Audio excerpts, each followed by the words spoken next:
Chapter 8. Yum. The warrior stared back at Jack and Annie.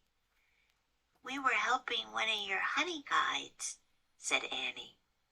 The warrior was as still as a statue. "We didn't mean to steal anything," Jack said. "In fact, it's all yours. We've had enough." "Lots of good honey still there," Annie said, smiling. The warrior narrowed his eyes. "Is he angry?" Jack wondered. "I'm sorry we were trespassing," said Jack. "We come in peace. In fact, we bring gifts." He picked up his backpack and held it out to the warrior. The warrior still didn't move. "This?" Jack held up his book. Nothing. Jack reached into his pack. He pulled out the big jar of peanut butter. Peanut butter! He pulled out the loaf of bread. Bread! Hey, how about a peanut butter and honey sandwich?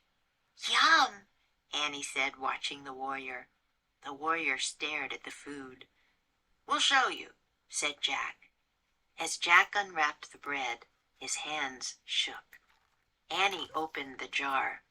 "We don't have anything to spread it with," she said. "Use your fingers," said Jack. "Excuse me," Annie said to the warrior. "I have to use my fingers, but they're pretty clean. An elephant just do it, Annie," said Jack. Okay. She spread the peanut butter onto a slice of bread with her fingers. At the same time, Jack spread the honey from the beehive on another slice. Jack and Annie put their pieces of bread together. "Ta-da!" said Annie, handing the sandwich to the warrior. The warrior took the sandwich, but he didn't eat it. He just looked at it. "Let's make sandwiches for us too," Jack said, "so he doesn't have to eat alone." They quickly made 2 more sandwiches. "See, like this," said Annie. She bit into her sandwich. Yum." Jack took a bite too. He said. It was really good. Finally, the warrior bit into his sandwich. He chewed slowly. "This is called a picnic," said Annie. They ate their sandwiches in silence. When they finished, Jack screwed the lid back on the peanut butter jar. "Not bad, huh?" he said. The warrior smiled. He had a kind, dignified smile. Jack and Annie smiled back at him. Then the warrior turned gracefully and vanished into the trees. "Oh, man," said Jack.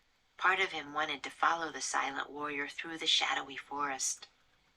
"Ready?" Annie asked softly. Jack nodded.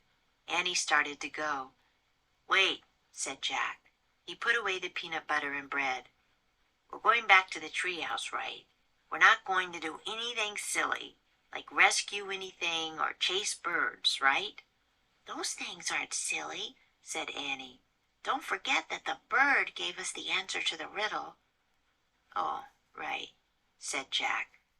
He looked at the little honey guide. She was on the ground, pecking at the honeycomb. "Thanks," Jack said to the bird. "Have a good feast," said Annie. Jack put on his pack. Then he and Annie started out of the forest. When they passed the pond, they saw the elephant still splashing in the water. He lifted his trunk. He seemed to be waving at them. "See ya!" Annie shouted, waving back. They rounded the bend in the river, then started through the tall grass. As they walked back toward the treehouse, they saw the wildebeests in the distance. There were still some crossing the river. They saw a family of zebras grazing together. They saw lone giraffes walking from tree to tree eating the leaves. And they saw a bunch of lions sleeping in the shade of a tree, the same tree that the treehouse was in. "Oops," said Annie. Jack's heart gave a jump. "So there they are," he said. Magic Treehouse Book 11 Lions at Lunchtime Chapter 8.